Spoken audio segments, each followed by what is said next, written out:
Hey guys, how's it going?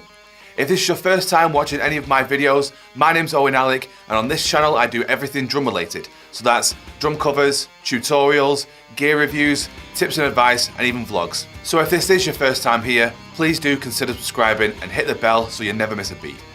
So today in this video, we're going to look at 10 tips for a drummer survival guide. This is just some tips and advice on how to prevent and deal with a crisis either in the studio or at a gig. Anything where you're going to be playing your drums. So tip number one is to bring extra sticks. Now this might seem like an obvious one, but unfortunately I have been in a scenario where I've broken my last pair, I don't have any more, I've had to borrow from someone else. But this isn't always the case, you're not always able to do that. So bringing an extra pair of sticks is absolutely vital, because if you don't have sticks, you don't have a show. Tip number two is to have a secondary snare. Now this doesn't mean having a second snare that you have to play throughout the entire set, but just having one at the side that's already set up. It doesn't have to be an expensive one, it can just be a basic cheap metal one or something. And just having that set at the side of you so that if your snare head goes through or something breaks on it, whatever it might be, you can swap it out dead quickly. Tip number three, cable ties. I can't believe how many times I've been at a gig where cable ties have been there to save the day. Whether it be strapping down the bass drum or tying a cymbal stand to another cymbal stand so they don't fall over. Whatever you can find a use for, cable ties will be there to save the day. Tip number four is very similar to three, using old cables or dead leads. This is again to tie stuff down. I've used these in a few of my videos you may have seen recently where I've had to tie my snare stand to the leg of my bass drum to stop it from sliding forwards. Tip number five is to use an old rug. Now hard wearing carpets are probably best for this, don't use like the fluffy ones, but again putting your bass drum on top of that so that it doesn't slide backwards when you're playing.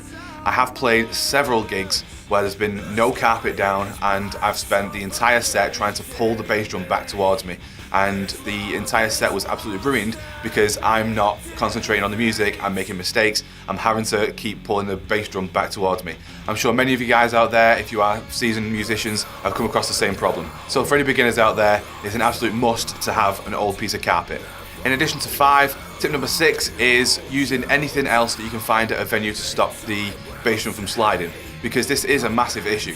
When you're playing at a pub or something like that, then you can use beer mats and you can put those down and you can duct tape them down or something like that, or you can use sticks. I've used sticks before where you put that against the legs and you tape those down.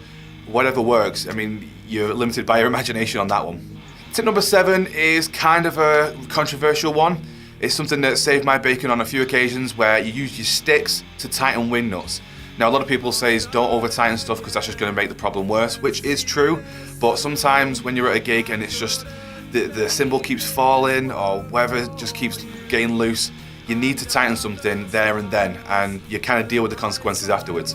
So using your sticks outwards like that, put the wing nut in between your sticks, grab it and turn it like that. You get a lot more leverage on it and you can get it a lot more tighter, and hopefully that'll do the job to keep whatever it is in place for the rest of the gig. Tip number eight is to use a water bottle. Now I think this is something that gets overlooked quite a lot with drummers, and dehydration is a very big risk when it comes to playing live because you are sweating a lot.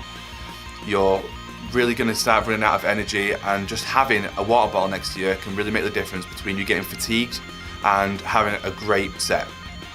So having a water bottle with maybe a little bit of sugar or something just inside it, just to kind of sweeten it up and get some extra energy in you while you're playing, anything like that will really do the trick. I don't tend to have alcohol on stage. I don't find that really does anything for me, but having water there really hydrates you and you just feel better throughout the set. Tip number nine is ear protection, another one that I think is overlooked quite a lot. When you're on stage and you're not using something like in-ear monitors, you're going to have a wedge next to you and it's going to be absolutely blasting you with noise. So when you get off stage, your ears are ringing, you've got a headache, you just can't hear anything, and after a while that will cause long-term damage. That's called tinnitus, and it's something that I'm suffering with a little bit now, just at the starting of that. So I am really starting to look after my hearing. I've just ordered some custom molds in-ear monitors from a company called Mercury Audio, and they're around sort of £350 mark, so when they turn up I'll be using those a lot more, and I'll be doing a review of them as well, so stick around for that. But yeah, hearing protection is crucial, because at the end of the day, your hearing is your biggest asset. If you can't hear what you're playing, or you're really struggling to sort of hear the rest of the music when you're playing with a band, it can really take its toll on you and you can really affect what you're playing. So look after your ears. I can't stress this enough. Look after your hearing. Number 10, probably the best one of all, gaffer tape. Gaffer tape saves all. Now, I've said before, there's a few other things that are kind of been there to save the day, but gaffer tape will really, really help. Gaffer tape has got so many different uses, and again, you're limited by your imagination on that one, but I have used gaffer tape. I've always have a roll of gaffer tape in my bag when I go out drumming, because you just never know what you're going to need it for. Whether it be to tape down those bass mats, or those sticks to stop your bass drum from sliding, or to, again, tie around a cymbal stand to stop it from falling. There's just so many different uses. Or even if you are using any monitors and you want to hook the cable up from the back there to stop it from just like getting caught on things, having it taped up against your back of your neck or your back or something like that. All of this is going to really help your live experience and your playing so much better, and the whole night just runs smoother. Thank you very much for watching this video. If you have any tips and advice of your own that you think I've missed, leave them in the comment sections below. If you have any stories of when you've been at a live gig and you've had to adapt, improvise and overcome, again, leave them in the comment sections below. Any beginners out there that are looking to start their career out and you've got some questions, please leave it all in the comment sections below. I'll answer as much as I can.